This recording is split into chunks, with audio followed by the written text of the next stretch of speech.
శంకర గీత మన శాస్త్ర గ్రంథాల్లో భగవద్గీతకు ఎంతో ప్రాధాన్యత ఉంది. మన భారతదేశం అంతా గీత అధ్యయనం చేస్తారు. అంతేకాదు, ప్రపంచంలోని చాలా దేశాల్లో మన భగవద్గీతను ఎంతో పవిత్రంగా భావించి అధ్యయనం చేస్తారు. భగవద్గీత మీద అనేక భాషల్లో అనేక మంది భాష్యాలు అంటే కామెంటరీస్ రాశారు.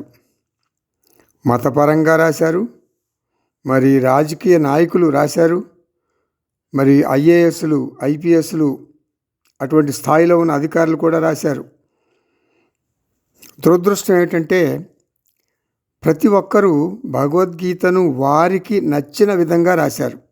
ఎవరి భావనలు వారివి, ఎవరి ఉద్దేశాలు వారివి, వారి సొంత కవిత్వం కలిపారు.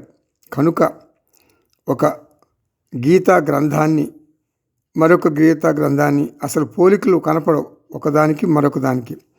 అసలు భగవద్గీతలో శ్రీకృష్ణుడు అర్జునుడికి ఏమి చెప్పాడు, శ్రీకృష్ణుడు అర్జునుడితో ఏమి చెప్పాడు భగవద్గీతలో అని తెలుసుకోవాలనుకుంటే మనకు అయోమయం, గందరగోళం తప్ప ఒక స్పష్టత ఉండదు. శ్రీకృష్ణుడు కల్పించి చెప్పింది కాదు భగవద్గీత, అది వేద సారం. ఆదిశంకరాచార్య వేదాలని ప్రమాణంగా తీసుకుని శ్రీకృష్ణుడు అర్జునుడికి చెప్పిన బోధను యథాతథంగా రాశారు. ఆదిశంకరాచార్య భగవద్గీత మాత్రమే మనకి ప్రమాణం.